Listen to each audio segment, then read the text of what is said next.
Hey guys, Psychractor here. Today I am back for another episode of Anime versus Reality.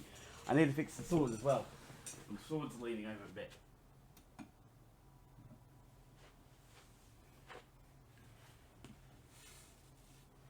bit. And today I'm back with a new anime. If you saw last week, I did a roll call for this anime, Baccano.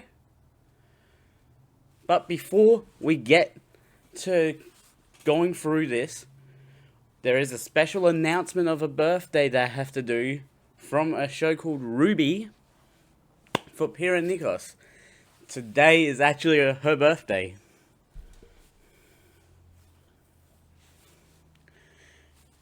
Other than that, let's get into this anime. It's 16 episodes in total, including the free OVA.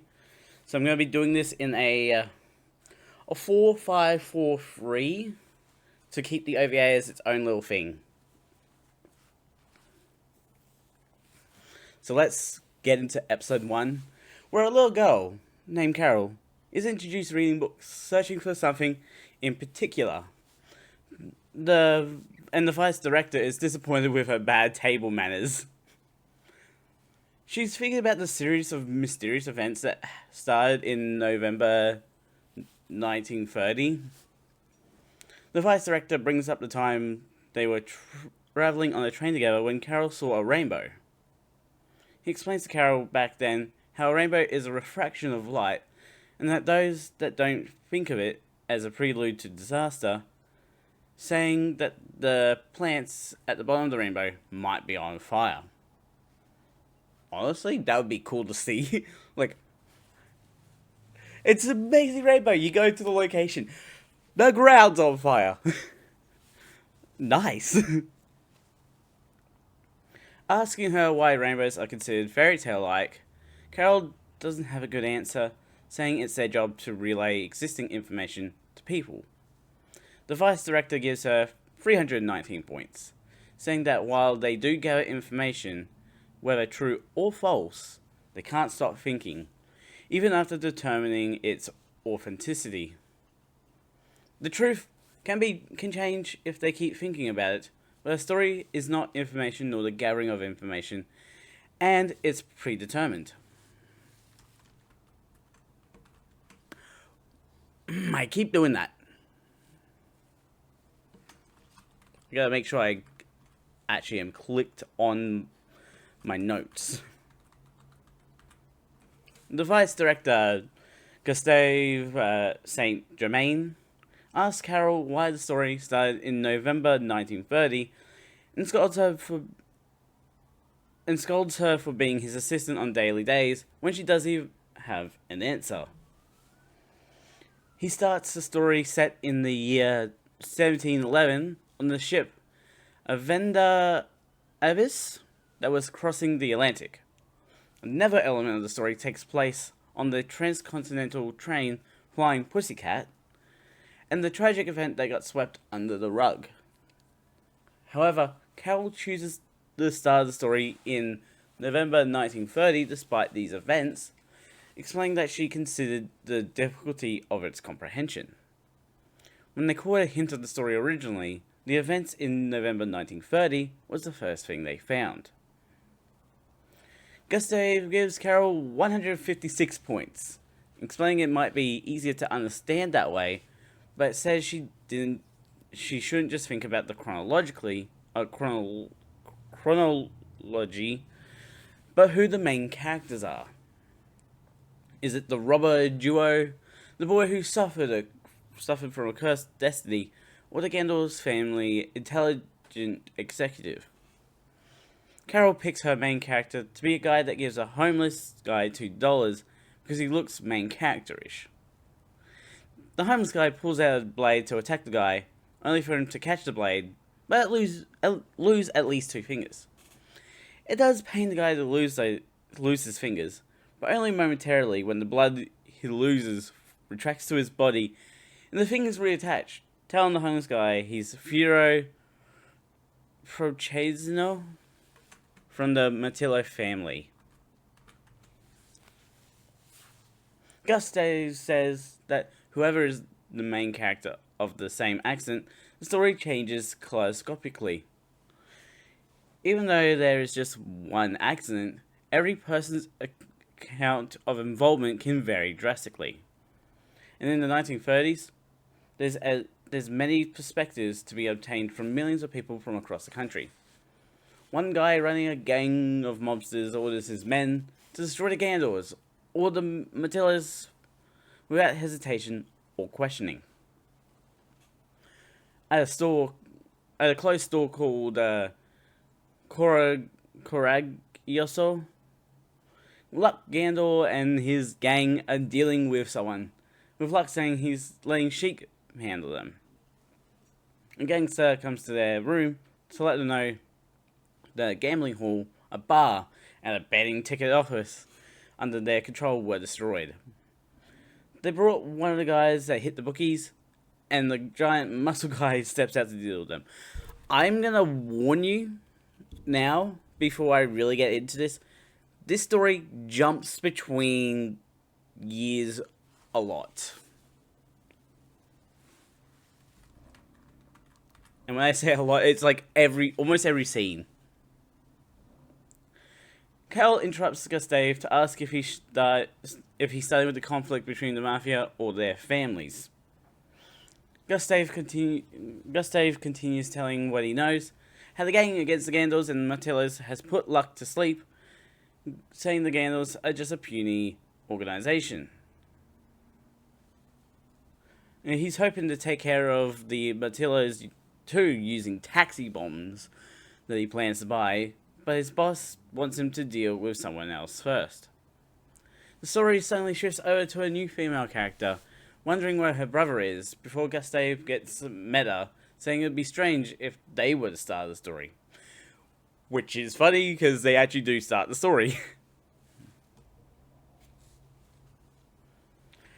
But getting into the story proper now, it starts in 1931 with the photo of Dallas Genoard, the son of Raymond Genoard, whom the Mafia controller killed without informing his boss, along with Jeffrey Genoard. I hope I don't say that last name anymore.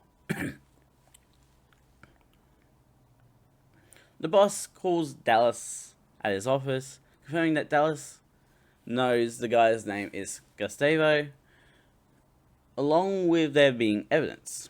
He tells Gustavo to bring him Dallas up, dead or alive, that is now his top priority over dealing with the Gandors.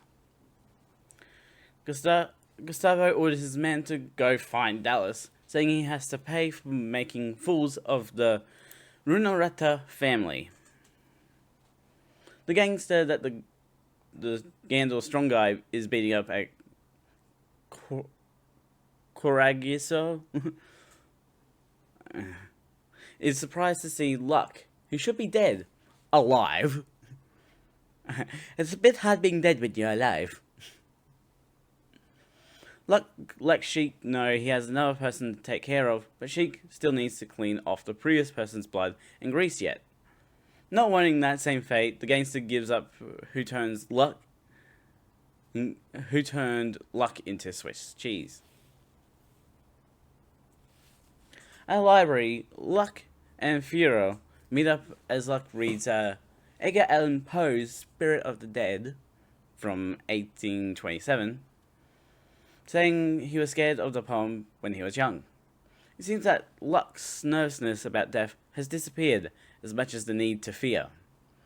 Furo mentions that strange people have been wandering on their turf, which Luck thinks are people from Runarata. Luck asks Furo to pretend he doesn't know anything about what's going on, that it's his problem, and that he's called upon Vino. Furo excited that Claire will be coming over, with Luck saying that he'll be arriving tomorrow on the Flying Pussyfoot, which is the same train that Isaac Dion and Maria Harvent will be arriving on, as well as a Mr. Miser. I feel like I might have butchered that a bit. Suddenly, Runarata gangsters arrive and shoot up Furo and Luck. Good thing they rattled Luck. Over at the train tracks, police and investigators look at a dead body and confirm the victim was a passenger of the Flying Pussyfoot, along with 9 others further back alongside the track. The investigator says the situation is top secret, so they can't say anything. Apparently, there's an immortal aboard the Flying Pussyfoot, and that his name was on the passenger list at Chicago Station. Their job is to confirm the safety of the immortal, while also being worried about being able to keep the immortals hidden. A member of the police confirms with Inspector Sullivan that there are survivors among those that fell from the train. Meanwhile, Luck and Furo survived their drive-by shooting, surprising the library owner. Jumping perspectives and tying to Isaac and Maria, Isaac's ear got cut by a polearm and healed quickly, which surprises both of them. Over on the Flying Pussyfoot, the kid that got shot point blank heals back from death. Back at the library, Furo attacks the drive-by shooters, bringing one into the library for questioning. Luck promises to pay for the damages to the library in exchange for the librarian keeping his mouth shut on what happened, knowing he would be sent to an asylum. Like, the librarian would know, or knows that. The drive-by shooter becomes a victim of Sheik's torture. Torturous.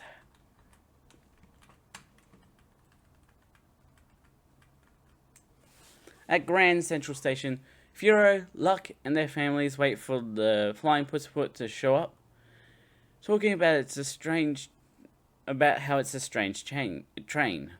A member of the Martillo says that the Flying Pussyfoot had some mechanical trouble, meaning the passenger cars were switched for flat cars. Blah blah blah.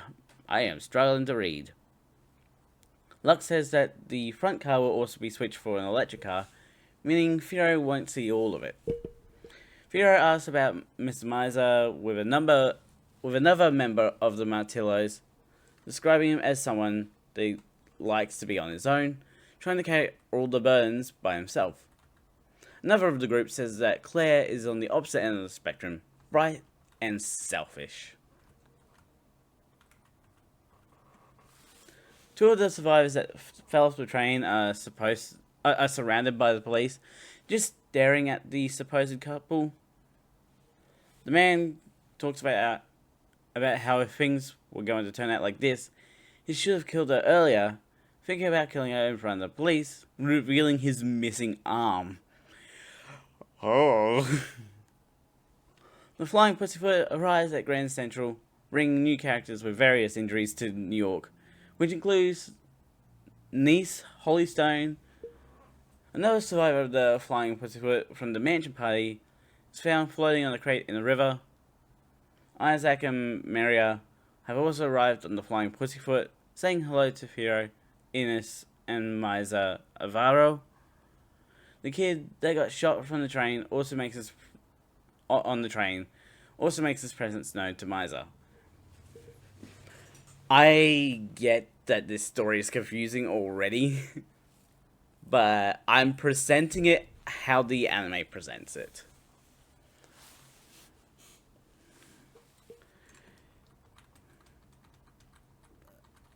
But I think we're gonna get more coherent story now as we go into episode 2, and we're starting in Chicago, and with people boarding the Flying Pussyfoot, while someone talks about the fact that the train was built by the Nebula Corporation. Remember Nebula? That was in Durarara. Meaning these two animes share a universe. The interior design of the train is an imitation of the English Royal train, which has the first class in the front as opposed to the back. The wife of the old man talking about the train says they should cancel, saying bad things are going to happen, that the train is cursed and many people will die. And she's not wrong. Time hopping back to 1913 in California, Isaac and Maria are mining for gold, with Isaac describing it as a once-in-a-lifetime chance, and that they're stealing gold from the earth. Isaac says their names will go down in history, clearly not knowing about the Great Gold Rush of California in 1848. It's like, yes, 82 years later, we'll go down in history for remining California. After 5 months of digging their mine, Maria mentions that everyone is getting their gold from a river. However, when Isaac panned for gold dust from the river, everyone shouted at him for encroaching on their turf. You probably were encroaching on their turf. That's when he saw a centipede in front of the mine, believing that they are the god of gold in the Oriental world, but they haven't got anything yet. Another 4 months pass, and Maria receives a letter from Enos talking about how lonely it is in New York without them there, and roast them for their lack of gold. The scene transitions to Enos writing the letter, with her thoughts about Isaac and Maria being her current family since her actual family is dead, which makes her sad. Isaac gives Enos's letter a positive spin to cheer Maria up, saying she wants a kid brother. Not exactly what that meant, but let's just roll with it. As Maria does an impossible backwards roll off a hammock, literally, she doesn't even really hold anything. It's like very impossible. Isaac decides they need to get Enos a souvenir and go to New York. With the lack of money, he decides they do a train robbery, explaining it as going somewhere by train, doing a robbery, then escaping by train. That's not how you do a train robbery. That's a train robbery with extra steps. They proudly announce to each other they're going to steal money from the mafia, which they have done before. As an old man listens to a game of baseball, Isaac and Maria, dressed as batsmen, steal mafia money right in front of them, leaving him shocked as they run past. It's like, we just robbed the mafia in front of this old guy dressed as baseball players while he's listening to baseball. What are the chances of that? At the Chicago Union Station, Isaac and Maria change into the Wild West outfits they arrived at Grand Central Station in. Isaac spots an orchestra group taking the Flying Pussyfoot, saying that some of them will take seats in the luggage room, with them referencing Mozart, Beethoven, and French composer Paul Dukas. Surprisingly knowledgeable of music.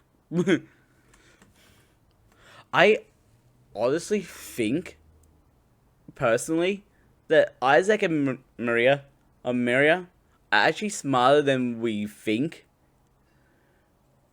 without realizing it. Conductor Tony leaves the Flying Pussyfoot in the hands of 2 other conductors, one of them being an eager young conductor. Tony never liked the train, saying he's retiring after his next round trip, that it might be good to get someone young on the controls. When no one is looking, Tony is grabbed by someone waiting between the train cars. And we know where that's going. Niece and her group also board the train, with one of them worried there are going to be guards in the luggage room. But what they are aiming for is in another luggage room. The muscle of their group also says he'll deal with the guards somehow, which their nervous member shoots down as an idea. They have a hidden room set up in the luggage room in case of extreme situations, like a bomb. You know, kaboom. Bound to happen. Looking around the platform, Isaac and Maria spot Mr. Future Missing Arm, Lad Russo, board in a train with a bunch of people with white coats on. Further up the platform, one of Lad's men sees that Barium's wife and daughter are also riding the train. They're planning to attack them, even if they're in the safety of first class, along with anyone else they feel like. Another of his men run up to the group, brandishing the conductor's uniform he stole from Tony like a trophy, to which Lad hugs him. Isaac sees this train as perfect for their train robbery, but Miria corrects him, saying they're using the train to run away from their robbery. And this is why I feel like Miria is actually smarter than we think, because she knows what they're actually doing. Tony is shown floating in the sewer, killed by the one that stole his uniform. Poor Tony. Killed in his prime. The Runaratas learned that the train did depart on schedule, and that the thing they're having transported on the train is safe.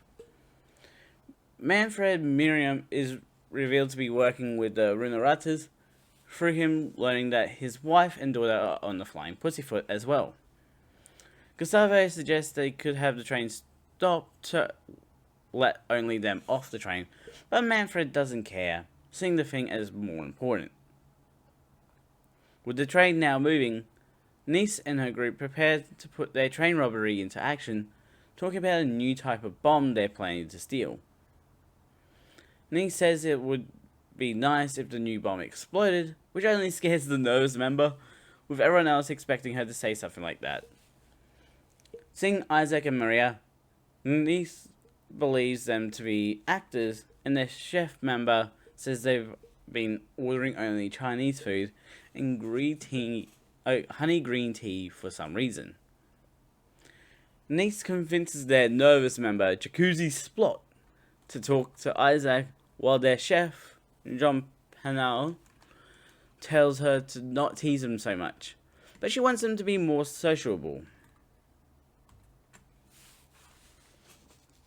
Isaac and Maria's energy scares him to revealing he's a delinquent and not a movie star himself. However, their stupidity still leads to them inviting Jacuzzi to sit with them to eat Chinese food together.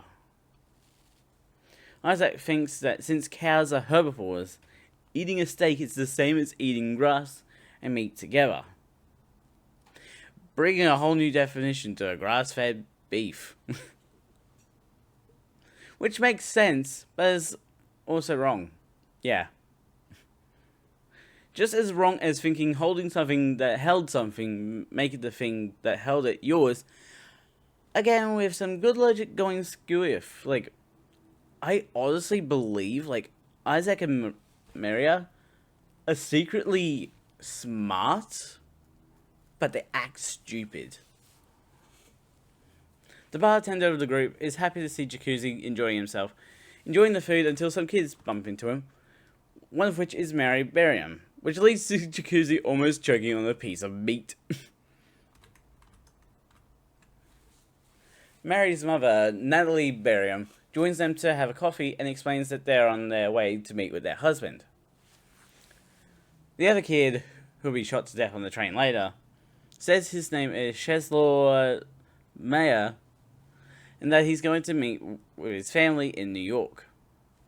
Isaac and Maria bring up that if anyone does anything bad, they'll be eaten by Rail Tracer, describing it like a ghost story of a monster chasing trains. At the same time, the young conductor is talking about the Rail Tracer too, saying how it will make everyone disappear, like the train never existed. Isaac then reveals he's just tempted fate by revealing that talking about the Rail Tracer on the train will bring it to the train as well. Shoot. The older conductor stops the young conductor from finishing the story to signal someone further back on the train to put their plan in action. The group plans to split into teams of 3 and get to business. Let's get down to business and kill everyone. while the older conductor tells a tale about the lemurs who serve Sir Huey Lafayette, an immortal, and are about overcoming life and death. Meanwhile, Isaac and Maria have forgotten how to stop the rail tracer from erasing them all. When Jacuzzi learns that the young conductor knows how to stop the rail tracer, he runs off to learn how.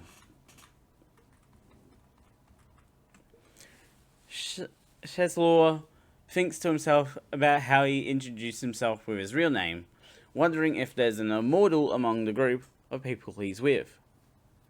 The older conductor talks about how the lemur's leader got arrested by the American government and is trying to hide him from everyone. The lemurs are treating what they are doing as a ritual, the train being the altar, and treating the passengers as sacrificial lambs. Jacuzzi runs into their group's muscle and blonde guy, asking what he's up to, which he quickly explains before running off. The older conductor reveals himself to be a lemur, with their true plan being to hold Mary and Natalie hostage and demand the release of Huey. Jacuzzi also runs into Lad, apologizing when Lad gets mad, repeating the story that the train is in danger. However, Jacuzzi will never hear the rescue method from the young conductor as the lemur conductor shoots him point blank. Okay, we're getting serious. But we're gonna leave the train for a while. Because we're jumping for episode 3, we're moving forward to 1932. As a lady watches a bunch of workers dredge up a river. Her butler, Benjamin, warns her about how standing in the salty breeze for too long is bad for her health, but she wants to wait a little longer, thinking about her brother, Dallas. The year before the Daily Days, Nicholas Wayne welcomes 2 visitors to the office, noting they're under the order of Gustavo. The 2 Renata gangsters get straight to the point, asking about Dallas, to which Nicholas says that they don't know where Dallas is. They want information though, and Nicholas says it'll be $500 in cash, along with some information about from them about why they're after Dallas. The Renata gangsters get angry, prepared to pull a gun on Nicholas, when the entire office stops working and starts aiming. It's just like, you wanna pull your gun out here? All the guns on you. Going back another year, the reason is revealed to be that Renata flicked a cigarette at Dallas, thinking he was untouchable. However, Dallas proves how untouchable he is by punching and kicking the guy, calling Renata his servants. Slaves has a different connotation. Luck stops Dallas from killing the Renata guy, telling Dallas's followers to leave, and the Renata guy that is on Gandalf turf. Return to the train section of the story. Lad dances with his partner, Lua Klein, with Lad saying he's unable to sleep. Lad wants to kill other people on the train, but he literally drew the short straw. He promises to kill Lua thoroughly though, to which she answers that she doesn't mind if he killed her right now. One of Lad's men interrupts their dance to say that Vicky is in a good mood, meaning he's probably killed something, and Lua tells him to go see Vicky, leading to Jacuzzi and Lad's crash course moment. Lad recognizes Jacuzzi from a $5K wanted poster, telling her to go check up on the conductor's room and grab Jacuzzi if they see him. He wonders what Jacuzzi was talking about, saying that the train is getting interesting and dangerous.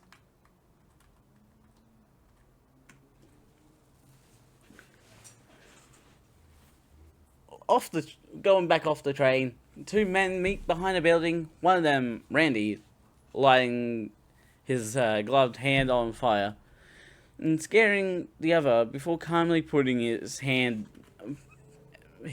out on the wall.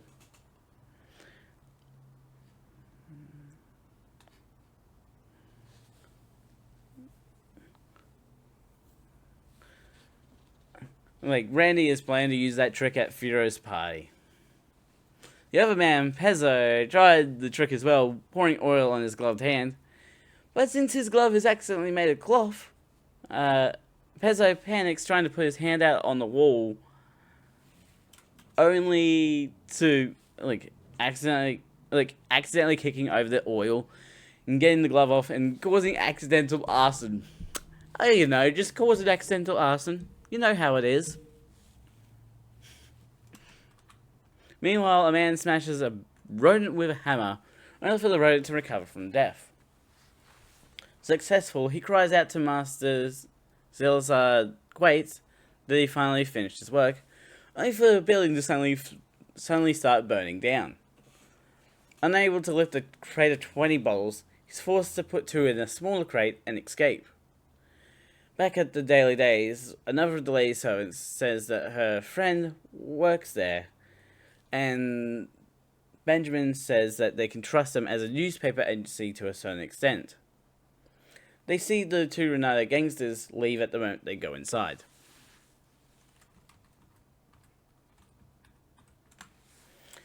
Firo and Miser visit a hat shop, with Miser explaining that the hats for executives in the Matillo family are chosen here.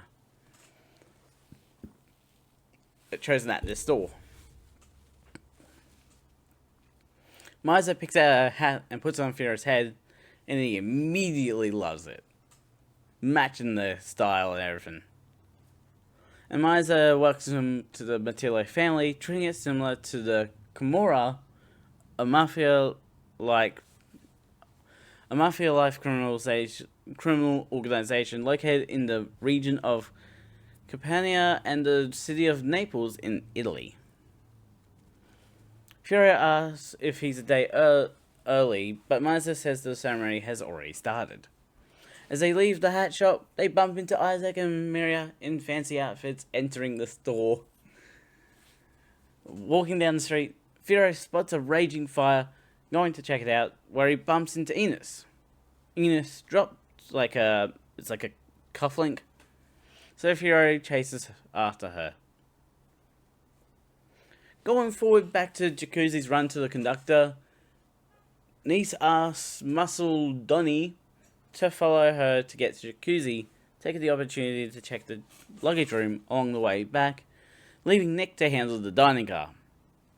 Nick overthinks about what Nice said, allowing one of the lad's men to slip right past him, and prepares to kill everyone in the dining room. The Luminous prepare to begin their operation to save Huey. Going back again to the Daily Days, Samantha reunites with Bruno, real name Eileen Duga, and the lady presents Eileen with a photo of Dallas. Dallas knows all about Dallas's exploits, only to have to apologize when the lady reveals she is his brother.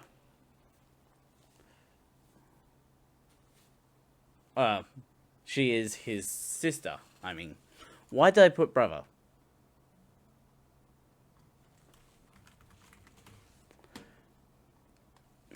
A worker of the Daily Days brings Eileen some information that basically says they don't know where Dallas is.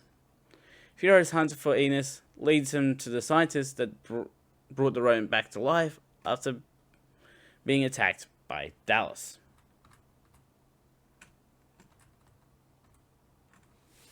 Sizing them up to see if they're prepared and have the skills to do a robbery, Dallas tells Furo to buzz off.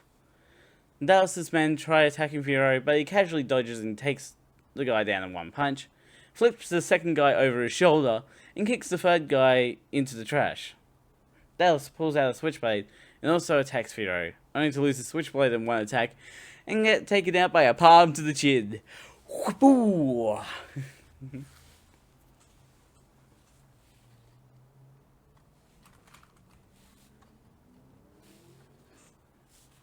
He checks on the old man, who checks on the balls in his crate, telling Furo to leave him alone. Furo asks if he saw Ines pass by recently, but he hasn't, and Furo tells the old man to leave quickly.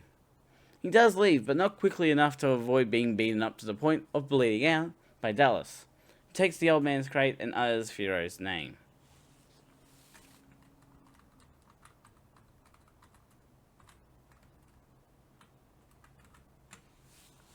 Focusing back on the Lemur's perspective on the train, several of them carry instrument cases. And in the dining car, one of Lad's men observes everyone in the car, focusing on someone sitting alone with a bandana on, ignoring Mary's questioning of the Betsubara, or dessert stomach proverb. Reaching the middle of the dining car, he prepares to hold up the dining room. At the same time, the Lemurs prepare their instruments of death, machine guns, as the occupants, as Nick prepares to enter the dining room too. All three individuals of groups announce to the occupants to stay still, ending up in a three-way standoff. Isaac and Maria take the order to heart, while Natalie hugs Cheslaw and Mary closely to protect them. Nick calmly leaves the situation when he sees all the firepower his opponents are packing. It's like, I'm just gonna leave and you two handle this. The old man whose name is Barnes, recovers from his beating as Enos stands over him, and Jacuzzi finds both of the conductors dead, thinking the rail tracer is here. Man, we can't just have a straight line story, can't we?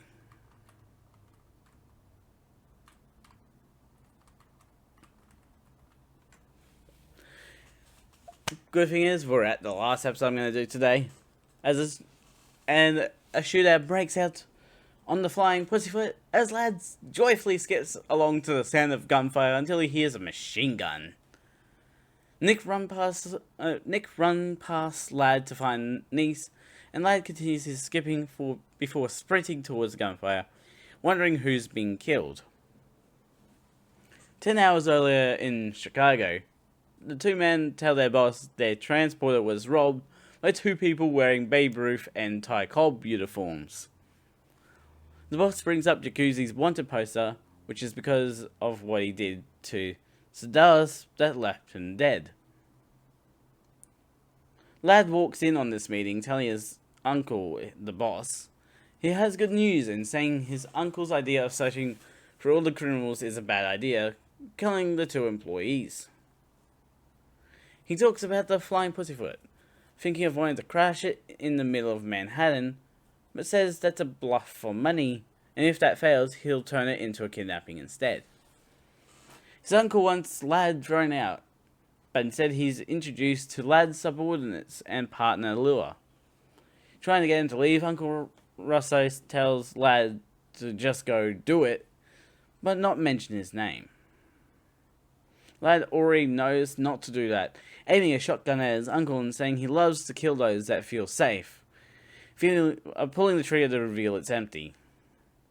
Leaving the office, Uncle Russo asks why they're dressing so happily, and Lad says it's so Uncle Russo can see the bloodstains of those he kills.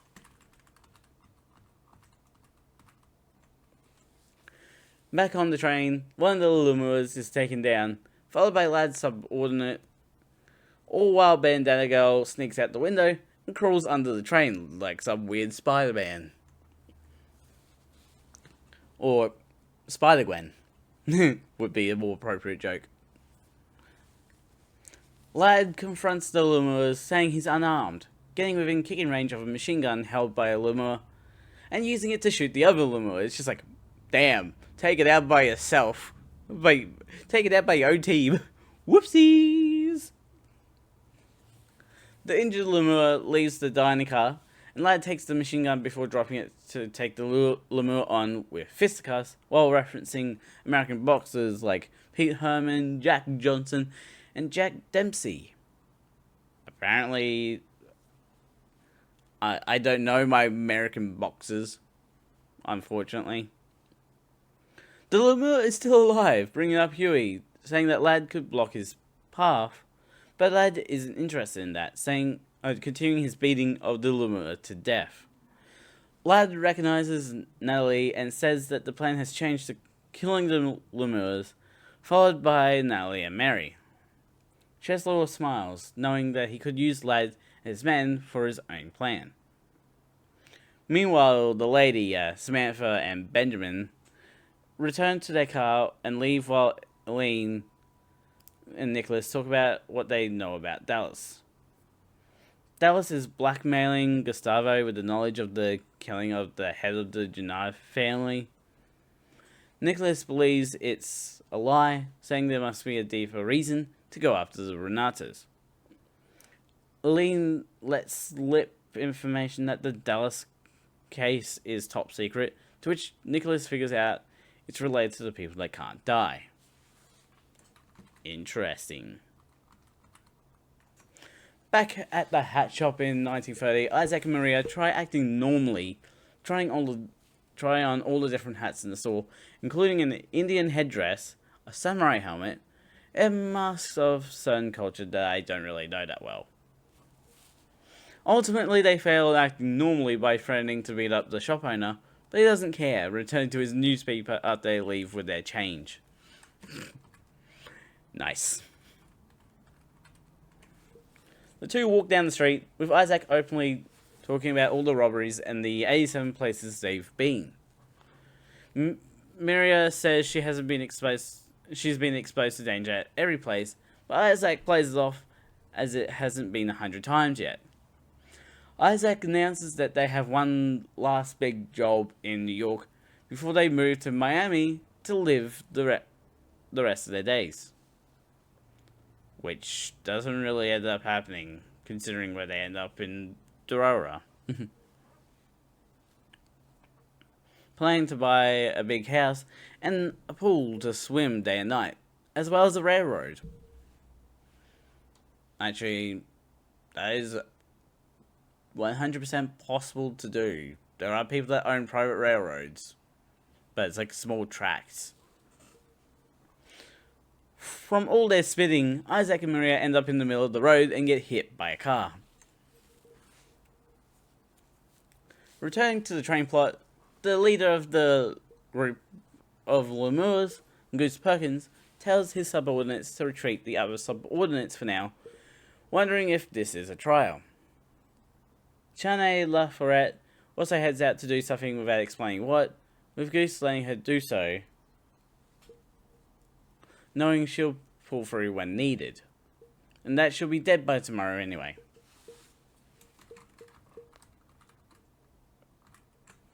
Turns out that the driver of the car that hit Isaac and Maria was Enos. She did try to stop. Seeing them alive, her boss tells Enos to keep driving, saying he doesn't understand youngsters, much like 200 years ago. Wait, what? Switching back to Lad on the flying pussyfoot, he reports to his subordinates about the lemurs being a feast, believing they could easily defeat them. Lad sends them hunting for lemurs, and that it's up to them to reassemble while he goes to tell Lua what's going on. Near Grand Central Station, Enos and her boss, Salad Quates, enter a building where Salad enters a secret knock to let someone know he's turned up to the secret hideout. Inside, he asks where Barnes and Stagan are, learning that Barnes is in the distillation room and that Stagan passed away. Salazar is sad at Stagan's death and the fact he could only give the man in the hideout incomplete products to make them incomplete immortals. He explains that this time, they have succeeded in creating a finished product called the Cure-All Elixir. Sending Enos to go pick up Barnes, he tells her to kill Barnes if he touched or failed to preserve the product. I guess that's why Barnes dies later. Cutting to Dallas's beatdown of Barnes, Dallas claims Barnes kicked his leg, but Barnes says he tripped him. Dallas kicks Barnes in the left leg and tosses him to the floor, causing the cure-all elixir bottles to fall out of the crate, which Dallas mistakes for liquor. Ines is shocked to see the factory on fire and leaves the scene, bumping into Firo before running off to find Barnes. And ending off the episode back on the train, Nice and Donnie continue trying to catch up to Jacuzzi, not seeing the red show outside the train that leaves behind a bloody handprint. We're getting a bit of horror in this one. But not really. But really. So that's the last episode for today's podcast episode. For YouTube, links will be in the description to both the channels and the Twitch videos. Go check out. Don't forget to subscribe and hit the notification bell so you know next video comes out. A ding. I'm Psycrafter out.